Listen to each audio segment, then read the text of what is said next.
Hello guys, जैसे कि आपको पता है कि जेपीएससी का एग्ज़ाम पोस्टपोन हो गया है और मैं वीडियो बनाना छोड़ दिया था बीच में, क्योंकि मेरे को भी पढ़ना था। इसलिए फिर से मैं बनाना स्टार्ट कर दिया हूँ, मतलब आप लोग के लिए। आज मैं सीएनटी के मुख्य धाराएं पढ़ाऊँगा। ये 2 वीडियो बनेगा, जैसे सीएनटी का एक वीडियो नहीं 2 वीडियो बनेगा। एक में अध्याय 1 से लेके अध्याय 4 तक पढ़ाऊँगा, जो मतलब जितना तक हो पाएगा देखेंगे, और मतलब उससे आगे नेक्स्ट वीडियो में, ठीक है। तो चलिए स्टार्ट करते हैं।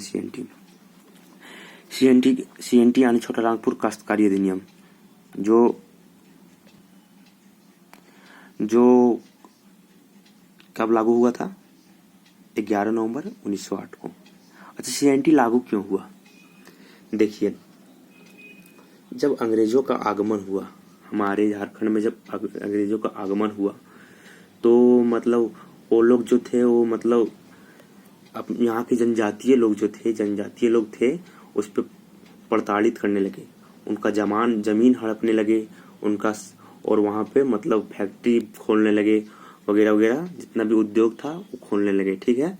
जिसके कारण जनजातियों को बहुत दिक्कत झेलना पड़ रहा था। इसी सब को देखते हुए सरकार ने एक अधिनियम लाया जिसे सीएनटी एक्ट या छोटा नागपुर काश्तकारी अधिनियम कहते हैं, जिसमें जमीन के बारे में बताया गया कि कैसे आप मतलब क्या कंडीशन होता है कि आप यदि दूसरे का जमीन किसी और को दे रहे हैं तो क्या कंडीशन होता है। मतलब इस पढ़ते हैं तब पता चल जाएगा क्या क्या होता है, ठीक है। चलिए देखते हैं। अध्याय 1 सेक्शन 1, अध्याय 1 में सेक्शन 1 से 3 तक दिया हुआ, यानी धारा 1 से 3 तक दिया हुआ, ठीक है। सीएनटी एक्ट मतलब सेक्शन 1 में क्या दिया हुआ है, सीएनटी एक्ट कहाँ कहाँ लागू किया गया है, ठीक है।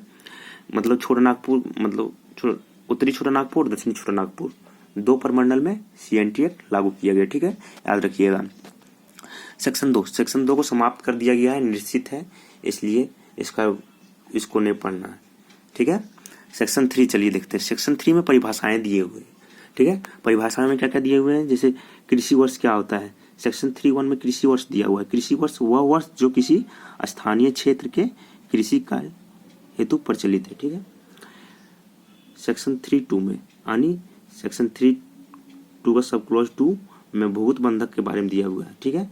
यदि मैं रैयत हूँ और मैंने साहूकार से या फिर भूस्वामी से लोन लिया है, ठीक है, लेकिन मैं किसी कारणवश लोन चुका नहीं पा रहा हूँ, तो मैं अपने जमीन के बंधक के रूप में 1 साल या 2 साल, जितने 3 साल उसके पास रख दूंगा, वही भूगत बंधक कहलाता है, ठीक है। जैसे आप मतलब रैयत हैं, आप मतलब किसी से लोन लिए, ठीक है, लेकिन आपको पैसा नहीं चुका पा रहे हैं, आपका खेती नहीं हो पा रहा है, तो आप पैसा नहीं चुका पा रहे हैं, तो उसकी जगह पे आप अपना जमीन उसको बंधक के रूप में रख देते हैं, उसे भूगत बंधक कहते हैं, ठीक है, समझ गए। सेक्शन 3(3) में, ठीक है, जोत, रैयत द्वारा ग्रहण भूमि, रैयत द्वारा जो ग्रहण की गई भूमि है उसे जोत कहते हैं, ठीक है। सेक्शन 3(4) में कोरकर क्या है, वैसी भूमि जो सदानों द्वारा या गैर जनजातीय द्वारा बनाई गई है, ठीक है, जंगलों को काट के कृषि योग्य बनाई गई है, उसे कोरकर कहते हैं, ठीक है। भूस्वामी वो व्यक्ति जिन्होंने काश्तकार को अपनी जमीन दिया हो, ठीक है। उसके बाद सेक्शन 3(6) में काश्तकार वह व्यक्ति जो अन्य व्यक्ति के अधीन भूमि धारण करता हो और लगान चुकाता हो, काश्तकार कहलाते हैं, ओके। फिर है सेक्शन 3(6), उसके बाद कुछ खास नहीं है। सेक्शन 3(12) एक खास है, ठीक है, उसको ध्यान रखिएगा। स्थायी बंदोबस्त क्या है, 1793 में बंगाल, बिहार और उड़ीसा के संबंध में स्थायी बंदोबस्त लागू किया गया, ठीक है। चलिए, कुछ खास नहीं है, आगे देखिए, आगे बहुत अच्छे हैं।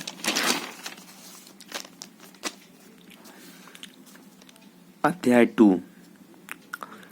2 में 4 to 8 दिया हुआ है, यानी 4 से 8 दिया हुआ है। धारा 4 में क्या बताया गया है, टीनेंट्स यानी काश्तकार के वर्गों के बारे में बताया गया है, ठीक है। काश्तकार के वर्गों के बारे में धारा 4 में बताया गया है। काश्तकार के वर्गों के बारे में अंतर्गत, इस काश्तकार के अंतर्गत भूधारक और रैयत आते हैं, और रैयत के 3, अधिभोग रैयत, अनअधिभोग रैयत, खुदकट्टी अधिकार प्राप्त रैयत। ओके, याद रखिएगा।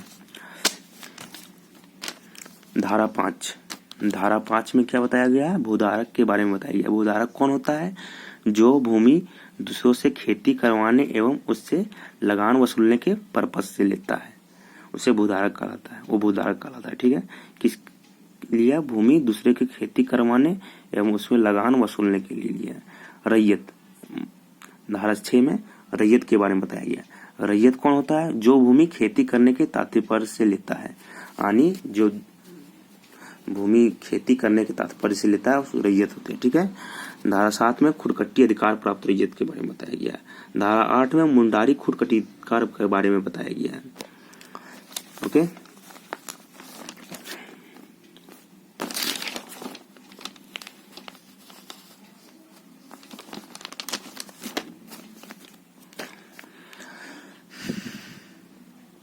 अध्याय 3 9 से 15 तक है। ठीक है। धारा 9 में क्या बताया गया? किसी भी भूधारक की भूमि का लगान अस्थायी बंदोबस्त से पहले परिवर्तित नहीं किया गया है तो उसे परिवर्तित नहीं किया जाएगा। ओके, धारा 9 में क्या बताया गया कि किसी भी भूधारक की भूमि का लगान जो है वो स्थायी बंदोबस्त से पहले परिवर्तित नहीं किया गया है तो उसे परिवर्तित नहीं किया जाएगा। ठीक है। धारा 10 में क्या बताया? कोई भूधारक अपने लाभ के लिए लगान नहीं बढ़ा सकता है। जो मतलब भूधारक होते हैं, भूधारक वो लगान के मतलब अपना जो लगान उसका फिक्स है उतना ही रख सकता है। ठीक है, वो अपने लाभ के पर्पस के लिए उस लगान में बढ़ोतरी नहीं कर सकता है।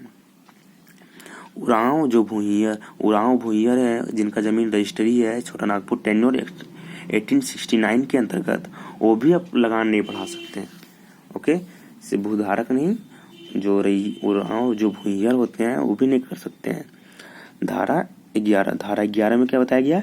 भूधारक जो जमीन लिया है वो है और कारणवश वो उस पर खेती नहीं कर पा रहा है। ठीक है, वो कारणवश खेती नहीं कर पा रहा है। जैसे भूधारक कोई जमीन लिया, वो स्वामी से जमीन लिया और कोई कारणवश उस पर खेती नहीं कर पा रहा है तो वह भूमि वो अपनी किसी संबंधी को देना चाहता है, और मतलब वो जो भूमि है वो किसी संबंधी को देना चाहता है तो इसकी सूचना भूस्वामी को देना आवश्यक है। तो इसकी सूचना भूस्वामी को देना पड़ेगा। ओके, और पुनः उसका रजिस्ट्री आवश्यक होगा।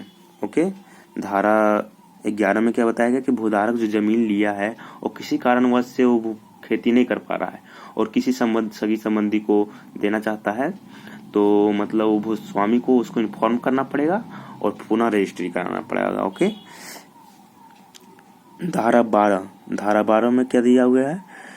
धारा 12 में बताया गया है कि भूधारक किसी संबंधी को भूमि दिया है। ठीक है, जिस संबंधी को वो भूमि दिया वो खेती नहीं कर पा रहा, भूमि संबंधी को भूमि दिया वो भूस्वामी के पास जमीन का रजिस्ट्री कराने गया वो भूस्वामी के पास, और भूस्वामी रजिस्ट्री करने से मना कर रहा